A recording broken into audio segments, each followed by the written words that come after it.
இன்பமர கன்றுகளை போலிருப்பார்கள். நன்னாள் இதிலே ஆசி கோர வாரும் தேவனே. நன்னாள் இதிலே ஆசி கோர வாரும் தேவனே.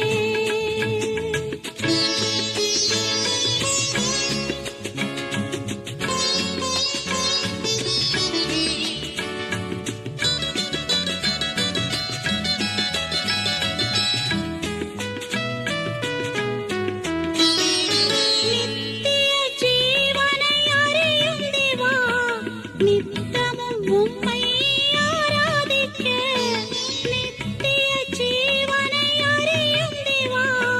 நித்தமும் உம்மை ஆராதிக்க, உம் செட்டைகள் மறைவில் குஞ்சுகள் போல எந்நாளும் காது காத்திடுவீரே.